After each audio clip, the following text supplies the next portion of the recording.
Ms. Kim Rice. Thank you so much for having me out for the clinic today. Thanks for coming and teaching a great seminar. That was a lot of fun. So for the people that were not aware, I came out to Durham, North Carolina to Kim Rice's place. So Kim, if you want to just introduce yourself, tell us a little bit about your club, your dojo, and a little bit about kind of your accomplishments. Sure. I'm Kim. I've been training jiu-jitsu about 15 years. Me and my husband, Jason, we decided to open a school almost 4 years ago. So we've been doing that. I have a lot of competition experience. I won adult worlds at blue and brown belt. And at black belt, I won masters worlds a few times. And now I'm focused on being an instructor and growing the school at this point. Yeah, so how was the transition between competing and moving into a school and maybe going over to more of the instruction side? Yeah, well, I still do compete, but I'm easing back from competition, I'd say, and focusing more on growing the school now. Yeah, good. But now it's great to see these new people competing. My white belts and blue belts, a lot of them have been here from scratch, and now they're out there competing themselves and doing awesome. So that's fun to watch. Yeah. And I know that, as when I started judo at 17 and now I'm 43. I'm 44. We're about the same age. My competition days are long gone, and I have to train a little bit differently. So, as you were competing younger and now, we're both getting older and you're focusing more on the instruction part, how has your training changed between when you were younger and now? So I used to have the train with everybody mentality, and even when we first opened the school, I felt like I needed to roll with all the new guys on their first day and sell them on jiu-jitsu, right? So they come in, they've never trained, I beat them up, they're like, wow, jiu-jitsu really works. And so I put that pressure on myself for the first year or two, and I really, every new person who came in there, I was their person, I rolled with them, and I sold them on the school. Sure. And it was great, and I had a blast doing it, I'm not going to lie. It was really fun to beat up the new guys. But now we have enough other upper belts that I don't have to do that anymore. I don't have to be a mat enforcer. Yeah, sure. So now I'm much more in for the longevity of it. My main goal is not to get injured. Yeah, so any given training day, I look who's the best roles for me? Who most mimics who's in my division? Who's an upper belt? Who's a female if possible, who is my size-ish, and who's a safe role. It's not that I don't dabble with the new people now and then. Every now and then I gotta let them know what's up, but they're not my staple anymore. Yeah, I mean I go through the same thing, and it's whenever I was in my 20s, and I'd go against a 40-year-old, and I'd be going as hard as I could, and he would be kind of just taking it easy, going through. I'm like, what's up, man? Come on, let's go. But now that I'm 40, I get it. And I was going to ask you at the seminar. So I've always been a guard puller. That's all, because I'm kind of afraid of being thrown. So I pull to a sweep or pull to a close guard. I pull to an attack. But it's gotten to the point that I'm a little too predictable. It's easy to go and watch the tape on me, right? So I need to add some takedowns. What's a good way to do it as an older person with not the best knees, trying to add some takedowns into their game?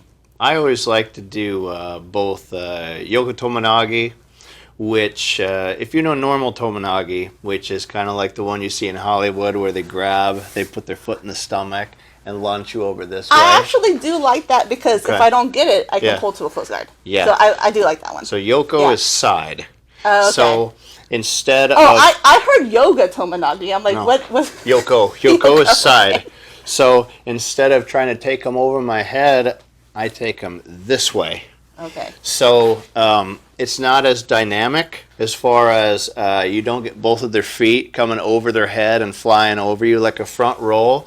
They kind of come over to the side, and then if you control the sleeve, you almost push it over similar to a butterfly sweep kind of action. That's a really good one. And I actually, when I was up in Gaffney a couple weeks ago, I was showing that how it looks like I'm trying to pull guard, but I go for that Yoko Tomonagi. So people don't expect it. Okay. You know, so you can look that up. Yoko Tomonagi is a good one. Sumigaeshi is another good one.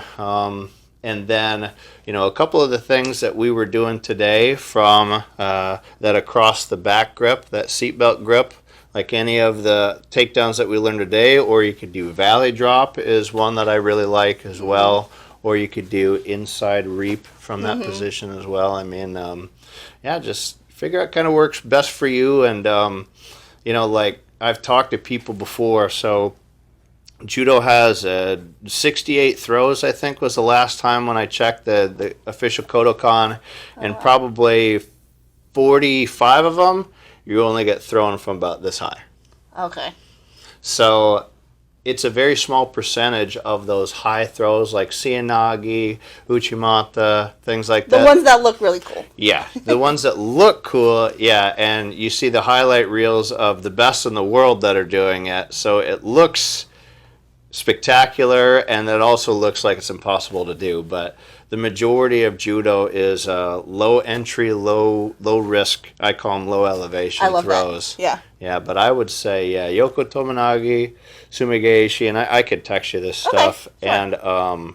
And valley drop or Tani Otoshi. Okay. So, but yeah, I know all about the mat enforcer type things, and I think, you know, just a common attitude maybe of, you know, somebody younger in my 20s, you know, coming up the ranks, competing a lot. I always felt like I had to kind of prove myself a little bit, whether it's right, wrong, or indifferent. Like I felt that I never wanted to get taken down. You know, it's like I want to dominate, otherwise I didn't think I was doing my job. But now that I'm older, and I want to be safe, and it's not really about me as much anymore, because you get a little selfish when, you know, you're in competition mode only, and I'm all about helping people. So, you know, but it took me a while to kind of get over that. Have you ever like felt like that when you were younger and you had to kind of loosen up a little bit? I mean, I felt like that 6 months ago. I mean, I still very much have an ego, and yeah. I, you know,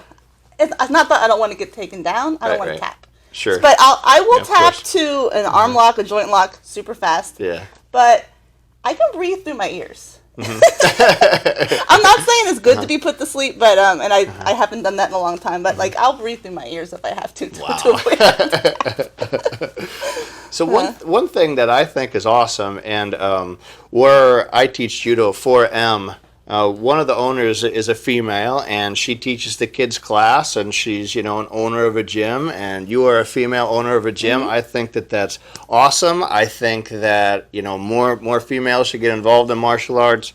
More females should, you know, open, you know, their own business, whether it's a jiu-jitsu gym or just whatever, you know. But, you know, how do you feel as far as maybe any difficulties you had as opening the business, and then kind of viewing it from more of a female point of view, kind of the pros and cons that you've seen since opening the school? I mean, I think the answer is the same. Any martial arts academy, when you open, you're going to have the same problems. It's just that you start with not a lot of students, and we also started during Omicron, so we thought COVID was like on the way out, and then it wasn't quite on the way out, and so people who were training, but it wasn't a time where, like, if you weren't doing jiu-jitsu, let's start a sport where people will like drip sweat in my eyes. Like it wasn't that kind of time yet. Today, yeah, so I think I drip sweat in his eyes. Today. So it was a slow start. It was a slow start, and but it's been going steady ever since. It's been like a slow growth, but now we've been open 3.5 years. We have enough staff that like we don't always have to be here ourselves, which is awesome. We have days off, so I love that. And you and your husband said that you both have regular full-time jobs. Yeah. What do you guys do? He's a firefighter. Oh, okay. I'm a speech pathologist. I work with kids. Well, if I said, I don't know if I said earlier, but I was a special education teacher. Yeah, I heard that. That's I worked awesome. with speech pathologists quite a bit. Yeah. So, but I left the school system not because I didn't like teaching or I didn't like the kids. There was just a lot of things to deal with, like just I didn't feel supported. But you know, I love education. I love kids. I encourage people to be teachers. I had to step away for a little bit of time. You know. But Yeah, so as far as the future, kind of as you guys grow this business, because I think your husband said that you were, was it across the street at a smaller place before? Like, Yeah. what's the goal? Like, what do you guys want to do with the business, the team, the dojo? What would you like to do? Yeah, so I mean, this is a pipe dream, but I would love to one day be able to build a property and like to buy a piece of land and build a building and have that be our space. But that's a long way off. But like have enough students to like have our own facility and just have like classes all day and just like have people who compete, people who don't compete, people who just want to train for whatever reason. Yeah. Yeah. And that's awesome. I'm actually in the process right now of having a 1,200 square foot metal building built on my property. Really? Yeah, and I'm going to teach judo The metal out of buildings are appearing on my Facebook feed. They're like, yeah, well, I think it's Yeah. I think it's the phone listening to conversations. I know. Because I'll be talking with somebody about something, and then I'll pull up TikTok, and it's literally the first video is what I was just talking about. It's like, I don't know, Big Brother, stay the heck I'm away. going to have a metal building on my feed when I go check it next. Awesome. So you have anybody that has any, including yourself, any competitions coming up you guys are getting ready for? We have a firefighter versus police event next weekend, I think. So we're sending several people there for that. Awesome. So that'll be fun. And then we have PANS coming up in March, and then I'm sure we'll do a local competition or two in the meantime. Good. Awesome. So as far as what's kind of the philosophy that you guys, preach and talk about here at Bull City Jiu-Jitsu? Really, we want to be a place where anybody can come and train. Like, no matter who you are, no matter what your day job is, you can just come and have a safe environment to train. Like, the vast majority of people never compete. I love competition. I really encourage my people to go compete just because that's what I love. But I have to acknowledge that, like, 95% of people aren't going to do that. They just want a place where they can roll with their friends, learn self-defense, get a workout without like being on a treadmill, because that sucks, right? Yeah. So just having a place that people enjoy coming to, that like it's a break from their day jobs, just to come in and have fun and get a workout in. I know when I was a PE teacher, which was a fun job. So I spent 8 years in special ed and 8 years as PE. I like both of them for different reasons, and I have issues with both for certain reasons. But once I found activities that kids enjoyed, and we promoted it more as a fun lifestyle activity, I always got a better response from the kids. So here's an example. Okay. If I say we're going to go run a mile, nobody likes that. But if I say we're going to play soccer, and we play soccer for 20 minutes, they probably end up running 3 miles. Yeah. And don't even realize it. Yeah. Because it's all about the presentation of the activity. So I think that's kind of like the key to staying fit, staying active, is just finding something that you love, whether it's martial arts or tennis or basketball or just going for hikes or, going into the mountains and camping or, swimming, whatever it might be. Because like you were saying, if you enjoy it and you have fun and it doesn't seem like as much exercise, or at least it's hard, but you still enjoy it, it's different than just sitting on the treadmill and, running for 2 hours, so. Yeah, and I don't teach the kids classes anymore, but I taught the kids classes for 2 years, and that's definitely something that I learned, is that, like, at first I was giving too much jiu-jitsu and not enough games, and I had to learn that, like, with kids you have to gamify everything, make everything fun. So what have you enjoyed the most about, jiu-jitsu, whether it's as just something that you've taken in personally, or something that you appreciate socially, or something that you've discovered as, being an instructor? What's kind of your favorite thing about jiu-jitsu? I mean, it's super empowering to know that, like, I can handle myself if I had to. Like, I've never needed to use jiu-jitsu in self-defense, but it's great to know that it's there if I ever need it. But also, like, I'm a hugger. Like, you get to, like, aggressively hug your friends for an hour. Yeah, right. And like, you don't get to do that in normal life. Yeah, sure. Yeah. Absolutely.